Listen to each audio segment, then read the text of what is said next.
What's up, guys? Rick here with your DFS preview for this week's Fortinet Championship, a brand new season after 2 weeks of an off season, and that means I've got important announcements. Don't fast forward through this. Why does everybody want to fast forward through it? This is valuable information. So, a couple of things you're going to want to know. Number one, I'm starting a one and done for the new season. Yes, there will be one starting this week at the Fortinet Championship, and there will be another starting in January. I know that a lot of people like to just focus on January. That's fine. We got like 700 people last year or whatever it ended up being. I'm starting one for the full season for the sickos. So if you would like to be involved, the link is in the description for all the information you need. The deadline to sign up. All this information is in there. September 14th, that is Wednesday, at basically 1 minute before midnight, 11:59 p.m. Central Time. I don't know why it's Central Time. I think because LeagueSafe is based in Central Time. But that's the deadline. Okay, so you have till Wednesday night. There are no exceptions. Please do not email me Thursday morning and say I'd like to get in. Please don't email me Saturday and say, hey, I'd like to get in, or next week. This is it. One chance, no exceptions. It's very, very simple to get into, okay? And I'm not going to read you through all the information because I'm going to link it. You should bookmark this page. It is going to be updated with more information as people sign up. But all you have to do is sign up and pay at LeagueSafe, your $100 entry, and then sign up for the same site that we used and log in at officefootballpool.com. Same exact thing we did last year. I do not handle any of the money. It all goes through LeagueSafe. It was very, very easy to do last year. I'm going to continue to do it again. I list out the payouts that we had last year. 679 entries is what we got. The championship belt that I sent out to Jim Steele, another one of those is going to be on the line this week. I've got the list of events in here. So just all the information that you need is in this post. And again, it's going to be linked in the description. You can sign up for the email newsletter. You should bookmark this page. As of right now, Monday morning, there are 268 people signed up. I imagine that's going to go up pretty significantly in the next couple of days. No exceptions. I hate to be that way, but like that's how I have to run this. And really, I'm running it in a way where I don't control anything. So even if you want to get in late, you can't because the deadline's shut down. Okay, that's number one. Number two, you're going to see a lot of changes that happened to the website in the last 2 weeks, and you're going to maybe not notice a lot of the changes that have happened in the last 2 weeks. So a lot of data stuff has happened. So now the website, RickRunGood.com, where you see all the visuals and all the tools that I put together, is now supporting data from 6 different tours. It's the PGA Tour, the Korn Ferry Tour, the Champions Tour, which is the Senior Tour, the DP World Tour, that's the formerly known as the European Tour, Live Golf, and the Asian Tour. No matter what I think about Live Golf, I've said this countless times, if I want to create a website that has all the data from everywhere in the world, especially if these guys are going to play major championships, I have to include the data from Live Golf. So that's been on the website for weeks and will continue to be moving forward. I noticed for the first time this week, DraftKings is running full event live contests, which before it was just showdown stuff. So if you want to get involved with that, the data has been available to you and will continue to be available to you. So that's the 6 tours that are currently being covered. You'll notice all of that running throughout the website, and there's a lot of stuff that you probably won't notice, but the website's going to work a lot better, look a lot better, and obviously more updates to come. Finally, in terms of updates, I went out and got the guy for ownership projections, right? I think we live in a world where ownership projections are becoming increasingly more important. Game theory is becoming more and more important. The ownership projections that I put together for the last couple of years have been, they've been very good, but realistically, it's almost a full-time job if you want somebody to be doing it right. And with how much things change, Wednesday withdrawals or whatever, like I needed someone to focus their full attention on it. So I went out and I got Mike Cavalunas. So he was previously doing this at Fanshare.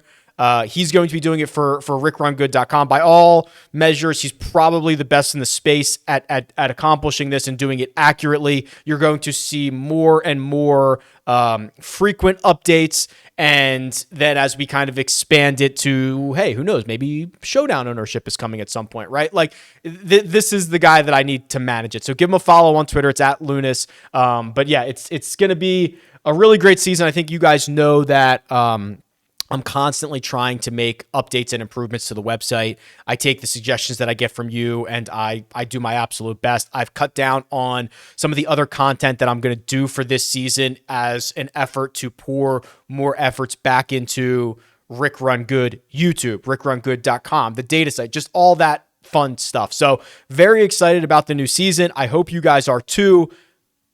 Not going to take up any more of your time. Without further ado, let's jump into the Fortinet Championship.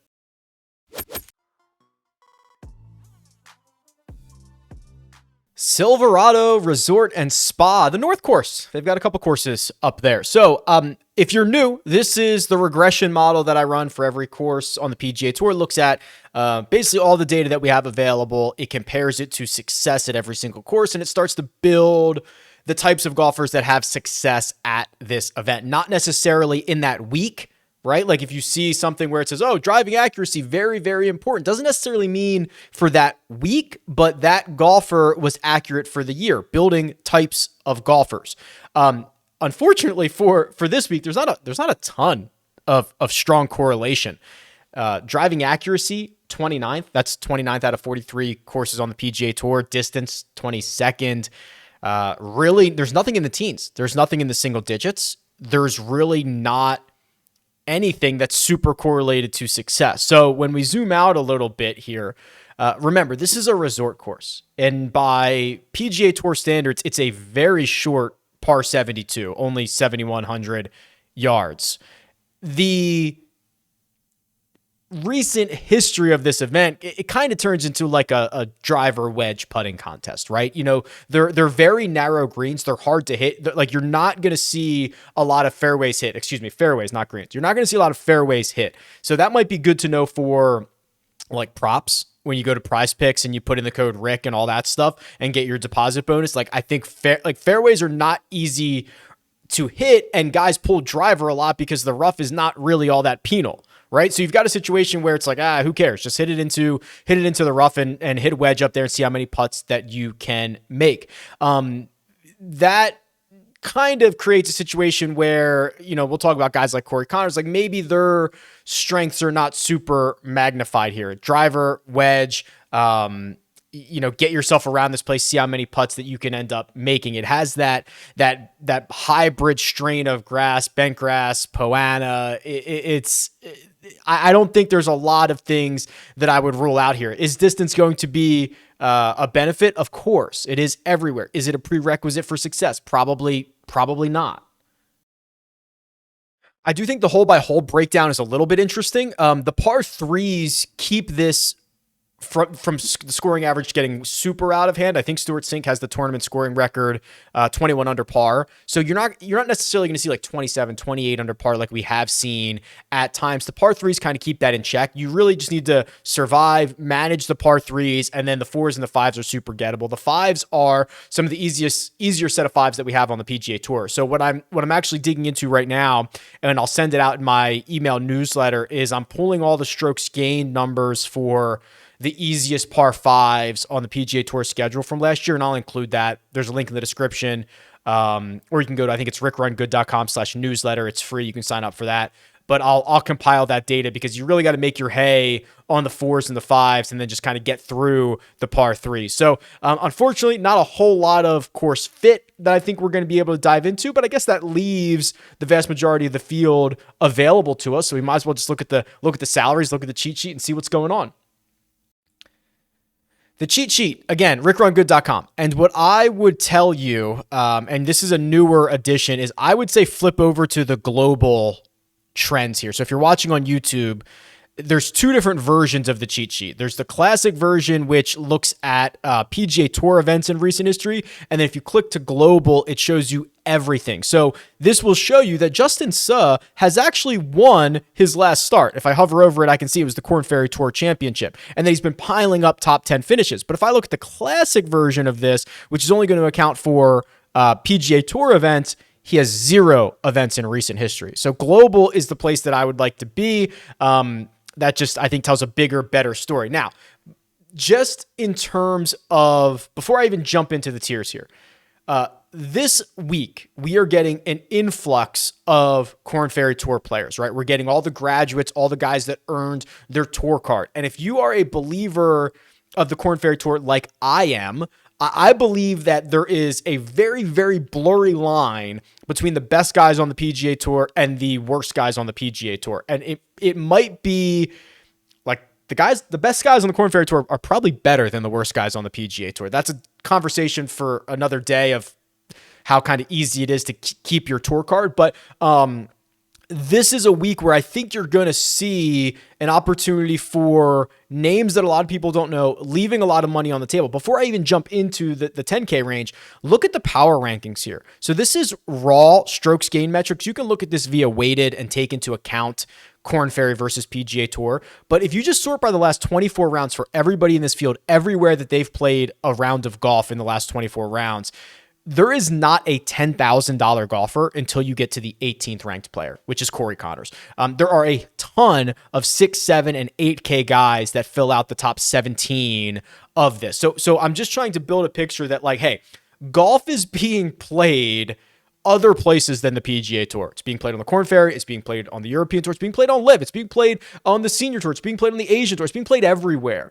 And if you look at just strokes gained and you think all of these tours are at least somewhat comparable, at least the PGA versus the Korn Ferry, you're going to get a lot of opportunity this week. Okay, so sorry for that diatribe. Let's jump into the 10K range here. Hideki Matsuyama, Max Homa, Corey Connors, Sahith Theegala. That's it. 4 guys at the top of the board.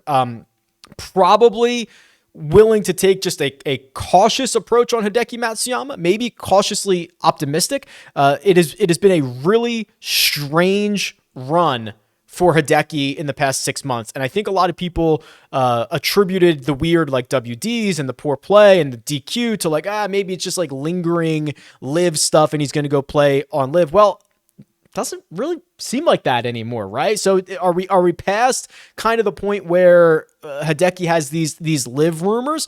Even if we are, he's not driving it well, which is rare for him. He's not hitting his second shot super well, right? He lost 4.5 strokes at the 3M Open before he withdrew. He lost 2 strokes at the BMW Championship in which he finished T35. He's putting it okay, which is nice to see, but this is a very strange version of Hideki Matsuyama that we're seeing right now. The good news is that he has a 6th place finish here last year. I would take a cautiously optimistic approach on him, wait to see what the projected ownership is, and maybe he's a pivot play. Max Homa, I imagine, is going to be kind of the cream of the crop here in the 10K range. It is, it's warranted, although I think I'm taking like a cautiously pessimistic approach on Max Homa. Okay, I guess there's a lot of different ways to look at this. Here are the facts. Max Homa has not hit his second shots well in his last 6 starts. He has lost strokes on approach in 6 straight events. If you look at another time in his career in which he's done that, you got to go back to here, the end of 2020, where he hemorrhaged strokes on approach. But before this sour stretch, he was awesome there. So what version of Max Homa are we going to get? I would like to think that he's had 2 weeks to kind of rest, get with his coach, figure this stuff out. He knows he's not hitting it well, right? Like I've interviewed Max Homa. He's very aware of his stats. He knows he's lost strokes on approach in 6 straight. I know they're working on that. I want to give him the benefit of the doubt.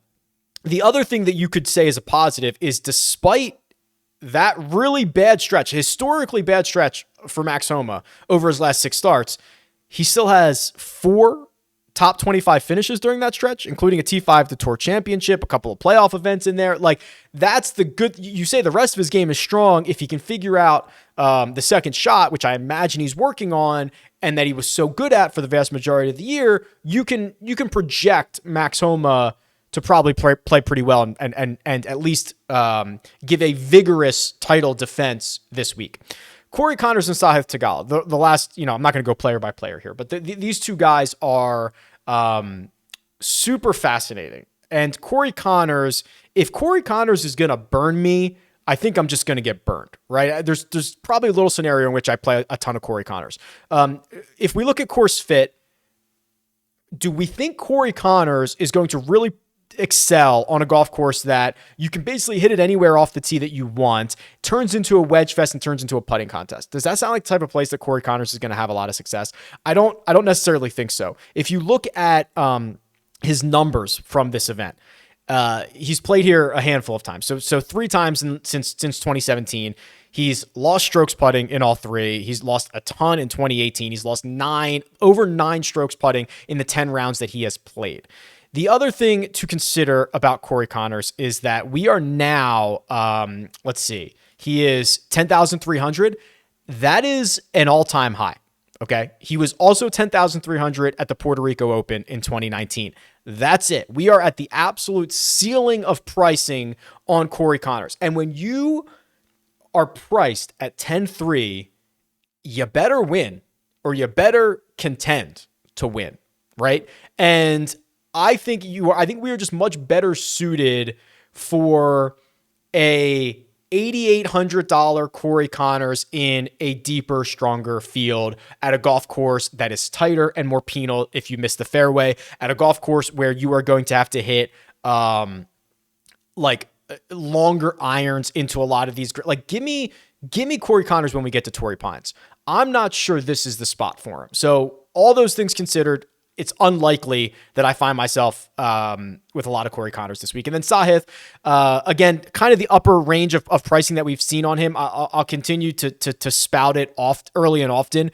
Sahith is going to be incredibly volatile, right? And we've seen that already. He's not a technical player. He's a feel player. When things are clicking, he's great. When he's a little bit off, he is a lot off. So if you're looking for kind of probably a little bit of a pivot to someone who is high upside, high volatility, Sahith might be that guy. But I think it's pretty clear that Homa is the class of the 10K range. Okay, you have to basically love the 9K range for a lot of reasons. So Taylor Pendrith is going to be very, very popular, and this is for great reason. Okay, he should be. I think he might win it. You get an opportunity to potentially bomb and gouge this thing. Even missing 4 months last year with that fractured rib, he's been awesome. He's someone that we played a lot down the stretch. The other thing that you need to know about Taylor Pendrith is that in terms of advanced metrics, he is like an advanced metrics darling. And what I mean by that, I tweeted this out. Let me make sure I have it. I have it 100% correct. Yeah. So here it is. There were 15 golfers last season, only 15, who gained at least 2 strokes to the field in 37% of their rounds. These are the elite of the elite golfers. To gain that many strokes to the field that routinely is elite. Those 15 golfers won 27 times, including all 4 major championships. We're talking about the elite golfers: Cameron Smith, Scotty Scheffler, Rory McIlroy, Patrick Cantlay, Sam, et cetera, right? The only 2 guys on that list who did not win were Tommy Fleetwood and Taylor Pendrith. That's it. Everybody else won at least once. A lot of guys won multiple times. Obviously, they accounted for 27 victories. So we're talking about a really, really good class of golfer to be in, to routinely be gaining that many strokes to the field. And then you go to a golf course that's probably a really good setup for you, and you get a little bit of a little confidence boost from being on the President's Cup team, getting that call this week. Like this, he's going to be very popular, and he should be. Maybe the pivot off of Pendrith is Cam Davis. Cam Davis does all the same things that Taylor Pendrith does well. It's that drive it far but inaccurately, go find it, get into wedge range, and try to make as many putts as you can. Last 100 rounds, Cam Davis is a gainer across the board. That's a pretty significant feat. I mean, he's improved a lot in some of these weaknesses that he used to have. You can see the upside. His final 6 events: T8, 6th, 16th, 14th, 13th. That last one was a playoff event, and then the BMW Championship, where his season ended, finished 35th there. So basically, middle of the pack at a playoff event after a really good stretch of golf. So this is maybe the lesser owned version of Taylor Pendrith ends up being Cam Davis. I won't go through all these players, but worth noting, Maverick McNeely. So when I do send out that newsletter, and trust me, I lost more money on Maverick McNeely last year than just about anybody, right? I mean, I bet him to win early. I bet him to win often. It never came through. Him and Aaron Wise, right? I don't love the advanced metrics that I'm seeing from McNeely at this point. At the end of the year, he was losing strokes on approach. He was very reliant on the putter. That's concerning. However, finished runner-up here last year, and when I send out that email newsletter, he's going to be on the list of guys who take apart the easy par fives. Not just par fives in general, easy par fives.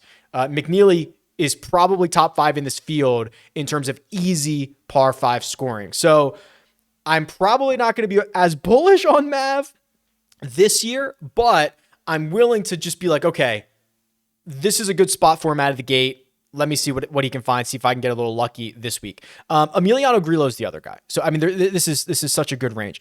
What do we know? Before I even pull up his golfer profile here, if you're watching on YouTube, which, by the way, this is available on Spotify, Apple Podcasts. I don't mention that like ever. You can listen to this. You can listen to the podcast version. I'll talk you through the stats. Even if you don't want to listen, if you like download it, subscribe, and like that would help me a lot. So if you want to go do that, much appreciated. Before I even reveal Emiliano Grillo's golfer profile, I can imagine it, right? It's going to be, in theory, dark green on the left-hand side and red on the right, which is going to indicate he's a great ball striker, but he has like no ability to putt.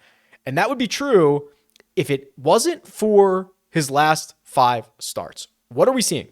Emiliano Grillo, for I believe the first time in his career, has gained strokes with the putter in 5 consecutive events. I don't think I can find... He did it here. He did it in 2018 from Wells Fargo to the PGA Championship, gained strokes putting in all of those. But we're talking about 4 years ago. So has he found something? Because if he has, watch out. Because that 5-event stretch has resulted in 2 runner-up finishes, John Deere in the 3M Open, and a T19 at the BMW Championship, which is obviously a stacked playoff event. Those are great finishes. And now he goes back to Napa where he won, right? I think it's his only PGA Tour victory to this point I think it was when it was called the Fries.com Open. It was the first event of the 2016 season. That he's won here. So are we building something for Emiliano Grillo to be confident for the first time in a long time with his flat stick and go back to a place that he's won? A lot of good results during this stretch. That's really exciting. So the 9K range absolutely stacked with golfers. You can even Davis Riley is there, who has just, didn't finish the season the way he would have liked to, but just raw talent. He's phenomenal. Tom Hoagie, who had a great tour championship, and he's also quite volatile. Like it's a very exciting 9K range. Before I get to the 8s, I showed you the power rankings that basically say, this is kind of a week to live in the 6s, 7s, and 8s, not be afraid to leave money on the table. I think it's also going to be a very profitable Jock market week. So Jock market is stock market DFS. You can buy, sell short shares of athletes, golfers, is what I talk about, obviously. And you can see last 10 starts, you're seeing a lot of these like cheaper golfers return huge ROIs. So like Harry Hall, who punched his tour card, has only played in 4 cash markets. He's an average ROI of 69%. So his average IPO, $2.56. That's what you bought a share for him. Average payout, $4. You don't need these guys to win, right? You just need them to outperform their expectation. Kelly Craft is a big winner in the Jock market. Emiliano Grillo, no wins during that top 10, that 10 event stretch. Huge gainer in the Jock market. He's won you money 70% of the time. So this is also where I'm going to get to Taylor Montgomery in a second. Love that guy. I'll be investing in him in the Jock market. There's a link in the description. There's data on my website for free. Use the code Rick, sign up, get ready. Wednesday night is going to be a power hour. Joe Idoni and myself on a live show on YouTube, take you through the final moments of the golf IPO for this week. The 8K range. So I think early on Monday, like I will see Brendan Steele and I will see the metrics and I will get excited. I think the further we get into the week, I will probably talk myself out of Brendan Steele. So what you have to remember, and it's hard for me to pass up a team no putt guy. And I think at this point, Brendan Steele is the captain of it. From the Arnold Palmer Invitational to the end of the year, so March on to the end of the season, Brendan Steele gained a stroke and a half per round in the ball striking categories. Rick, how good is that? A stroke and a half. I don't know. How good is that? Second to only Rory McIlroy. Yeah. So Brendan Steele for 6 months has hit the ball like Rory McIlroy. The problem is he gives like a ton of it back with the putter. Lost 6 strokes at the Travelers Championship, lost another 6 at the 3M Open. That was only 2 rounds. Lost 3 at the Rocket Mortgage. I guess the good news is, if there is good news to gain from this, is that he's been awesome at this event. He's been awesome at Silverado. And in fact, he has the 2 wins here in 16 and 17. And he's gained strokes putting in, well, since they moved to this course, more often than not. So what you're asking from Brendan Steele is continue to hit the ball like Rory McIlroy, which is apparently not a big ask, but putt like you have at this course. That's the ask from him. We'll see how popular he gets. Taylor Montgomery, Vegas guy, look at the global results. Piles top 10s, right? Can I pull him up on the golfer profile here? He was quite dominant. I don't want to say dominant because he didn't win on the Korn Ferry Tour last year, but look what he did. Piled up top 15 finish. His last 4 starts were 2nd, 3rd, 4th, 9th. And the end of the year, the end of the Korn Ferry Tour year is when it gets the most difficult. That's when the guys from the PGA Tour who know they're going to miss out on their card go down and try to earn it, right? They go to the playoffs. They go to the Korn Ferry Tour finals. They go to all this stuff. And that's when he's playing his best golf. Look at the strokes gain metrics. He gained 10 or more strokes to the field 5 times in his last 9 starts. 5 out of 9, 10 or more strokes. It's almost impossible that he didn't win an event, right? Because he showed ceiling. He did it consistently, put himself in position, just didn't hoist a trophy. I think that's okay. He played 1 non-major last year on the PGA Tour. It was the Farmers. It was in January. Finished T11. Missed the cut at the U.S. Open, by the way. I think that's okay. This is not the U.S. Open. So I think he's going to be a special player. And I think he's really valuable this week. Thomas Dietrich, I think will be popular because of not only kind of a couple of really good finishes on the Korn Ferry Tour, but he played in the BMW PGA Championship last week on the DP World Tour and finished 5th there. So again, the global cheat sheet shows you all of this. So you got to be looking at it. Justin Suh is here. I'm not as high on Trey Mullinax, and I want to kind of explain that because I think he's going to be pretty popular. This one's hard for me, and I wouldn't be surprised if he played well, but I look at this and I wonder if we're going to find a lot of success from him this week. So he, for sure, was awesome in his last 5 events. He won the Barbasol, played well into the playoffs. He gained strokes on approach in all of them, which is quite rare for him. You start to look back and find, hey, when's the last time he gained on approach in 5 straight? And I don't believe here it is. It was 2017. He's just not a guy that gets hot on approach, and now the season ends. You wonder if he's was what we saw in the last 5, was that a heater, a fluke? Did he find something? I don't know. I tend to think that it's going to be hard for him to continue that. Also, when you look at his history here at Silverado, you're going to see 3 consecutive missed cuts. So I think he's like a 4 out of 10 for me, but I think he's like a 7 out of 10 for a lot of other people, or an 8 out of 10 because of kind of where he's priced, and he won 5 starts ago. I'm probably not going to have as much of him as everybody else does. I'm happy to invest in the 7K range. Chris Kirk, who had played fine, okay, down the stretch and hasn't played this event since 2019. Another guy who smokes the easy par 5s.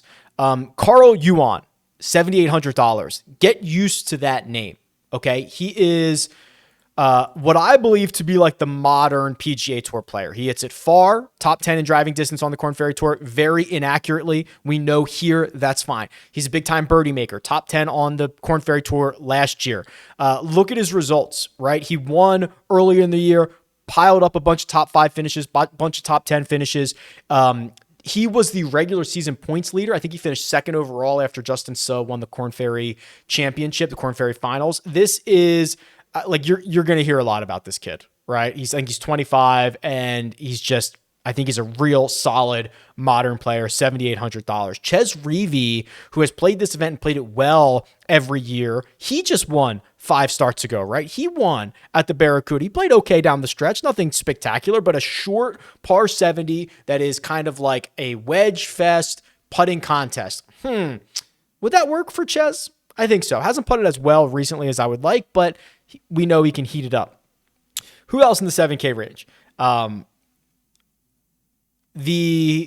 don't want to scroll through too many guys. Taylor Moore, I think, is interesting, but at the bottom of this range, Patrick Rogers, easy par 5 killer, has played well at this event before. Mark Hubbard is here.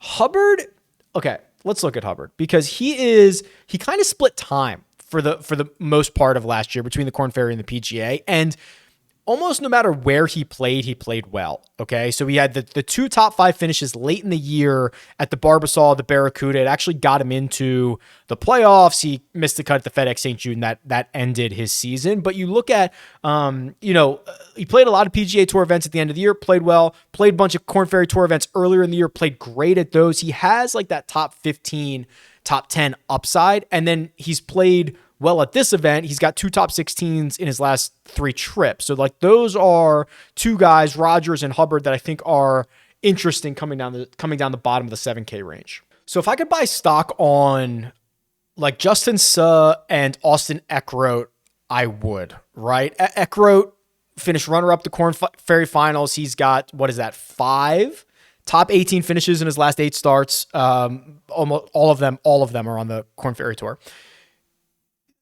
There is kind of this wild expectation that a lot of guys are going to come out of college and be Colin Morikawa, going to be Victor Hovland, going to be these just like absolute killers immediately. And that is rare, right? We've been blessed with those guys. That's rare. The more likely path is that you are Austin Eckroat, who came out a couple of years ago, Justin Suh, who came out with Morikawa and Victor, and you like get your feet wet and you play your way through the Korn Ferry Tour and you have a good year, and then you're in your PGA, and like there's like a natural progression. You don't just graduate college and win major championships like Colin Morikawa did. That's very, very rare. So we're seeing a natural progression in both Justin Suh and Austin Eckroat that I think is I think it's sustainable. And I think this is kind of a way of them building into it. So I don't know if it's going to be this week for Austin Eckroat, but I just think the swing season is going to be like a player to watch, someone to watch into next year, because I think they're doing it the way that guys have generally done it for a long time, but we've been spoiled by the guys who come out of college and win immediately. Before I jump into the 6s, let's look at some other tools here. So this is the trends tool, who's hot, who's not. Compares any number of rounds that you want. I have it loaded for 24 into the golfer's last 100 rounds and tells you, are they playing over their head? Are they playing below it? Et cetera, et cetera. So a couple of the notables that stand out to me, I didn't mention Chesson Hadley in the 7K range. He's a flat $7,000. He's playing a stroke and a quarter per round over his baseline, and he's doing it in a really good way. He's doing it mostly via the ball striking categories off the tee and approach. Yes, he's over his head with the putter, but not nearly as much. It's just less than a quarter of a stroke out of 1.24. That's just fine.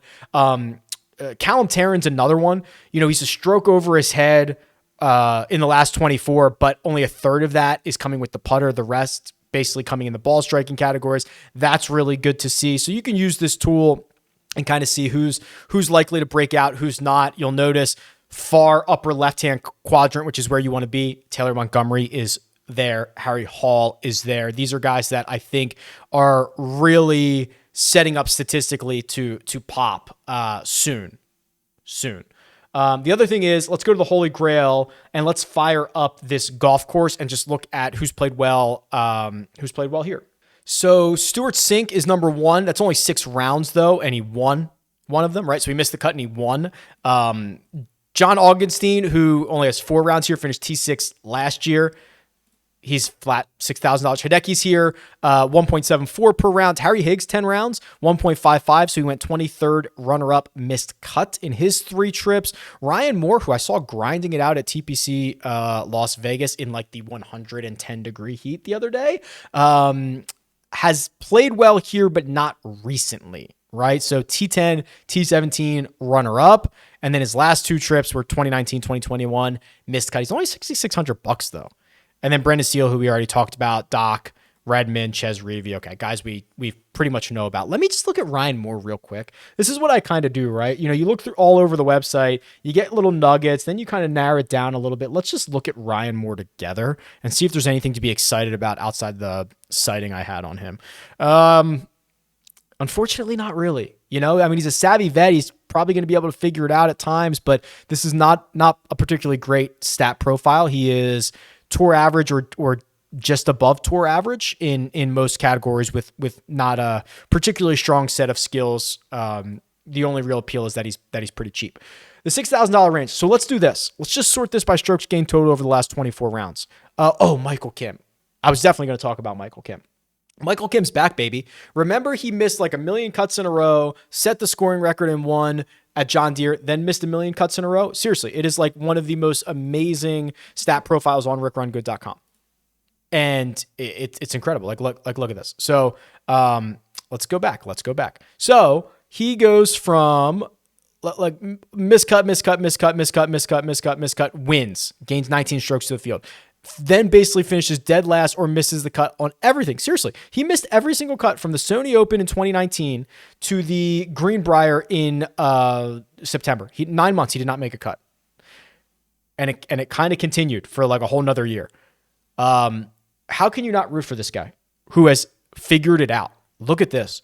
Went down to the Korn Ferry and has gained strokes to the field in 12 straight events, 15 out of 16, something like that. He's got top 10s at the Barbasol. Obviously, that's a PGA Tour event. The only one that he played last summer. Piled up top 10, piled up top 20 finishes on the Korn Ferry Tour, has now earned his tour card again. How can you not love this guy, right? So just pure raw strokes gained. He's the only guy in the $6,000 range that has gained 2 or more strokes per round during that stretch. Augusto Nunez, $6,500 is second. Struggled a little bit at the end of the season, right? Missed the cut at the Pinnacle Bank Championship, the Albertsons Boise Open, but before that, it was a runner-up at the Price Cutter. It was 4 top 6 finishes in a row, events 5, 6, 7, and 8 ago, right? So if you're willing to kind of go for a cheap option there, Robbie Shelton won 3 starts ago at the Pinnacle Bank Open. So this is why the global version of this cheat sheet is so critical. This is all the stuff that you would miss at just looking at the classic version. So especially on weeks like this, it's incredibly valuable. So there you go. Those are kind of the top options in the 6K range. I already mentioned Harry Hall. He's another Vegas guy. He plays well. He plays out of Summerlin in Vegas and very, very talented. His metrics that we have on him, we don't have a ton of metrics on him, but it is skewing towards a breakout, right? Hitting it well. He can come around with the putter. He just finished third at the Korn Ferry Finals. A high upside, not a very consistent type of golfer, but someone that you might want to keep an eye on. And then the other one would be Brent Grant, $6,300. If you are looking for volatility, Brent Grant is your guy. He is like a up and coming team no putter. Total driving on the Korn Ferry Tour is great. Hits a ton of greens. I think top 10 on tour. Scrambling is like outside of the top 150. And then putting, he doesn't putt particularly well. So he won on tour last year, but he only had like, I want to say 5 top 25 finishes. So if you're looking for, again, volatility at a really cheap price, he's down there as well. Okay, custom model, RickRunGood.com. We could go like last 24 rounds. I think that's fair. I mean, you could even argue you could go longer. It is an off season, but it's only 2 weeks, and a lot of these guys have been playing. So, if this was the longer break in January, I would say maybe we just go. We assume most guys get back to their longer baseline, maybe go 36 rounds or 50 rounds or something like that. All right. So what do we know here? Okay. Boy, haven't done this for a couple weeks. Let's think about this. I got a lot of different stats that I can look at. Let's do, okay. So I think we have to use the weighted strokes gained because you do probably want to give credit to the guys who routinely play on the PGA Tour or play in harder events versus the guys that are coming up. So I will say, let's use a weight. And because we don't have the strokes gained approach and off the tee for the Korn Ferry guys, let's just say 40 on weighted strokes gained total. Okay. So that is covering like just who's been playing the best across all of the tours. What I will also do is I want to do like a little bit on I think playing well on the par threes is going to be important. So give me like 12 on strokes gained par 3. That's fine. 8 on par 4, and like 10 on par 5. Let's just mix it up. Now I've got 30 left. Let's do. This is the problem when you don't have like a lot of strongly correlated things. You just kind of go back to the basics. Let's just do 30 on fantasy points gained, right? Like we're playing like a fantasy point game, aren't we? So this would make my number one golfer. Oh God. Trey Mullinax, who I just told you I hated. Oh no. Oh no. What a start to the year. I mean, his last 24 is like the best 24 rounds of his career. So of course he's going to show up here. Oh my God. I can't believe it's Trey Mullinax. The rest of it I love, but Trey Mullinax, number 1, Cam Davis 2, Taylor Pendrith 3. No surprise there. Max Homa 4. Boom. No surprise there. Emiliano Grillo 5. Love it. Dietrich 6. Love it. Steven Yeager, who I didn't mention, but I do like, he played well at the end of the last season. Taylor Moore 8. Dean Burmeister, I didn't talk about, 9. Denny McCarthy 10. You go a little bit further. Corey Connors and Hideki Matsuyama are 11th and 15th respectively. Sahith is in there. Callum Tarrant, Justin Lauer round out my top 15. But boy, am I going to have a decision to be made on Trey Mullinax. Oof. Wow. I was not expecting like the guy that I want to fade the most to show up as my number 1 ranked golfer. So, okay. We got some work to do. Lots more content coming. Betting preview Tuesday, live chat Wednesday, 3 p.m. Eastern time, Rick Run Good YouTube channel. Talk about ownership, questions, answers, one and done, anything that you want. That is coming. Yeah, enjoy it. We're back, baby. Let's go. Good luck.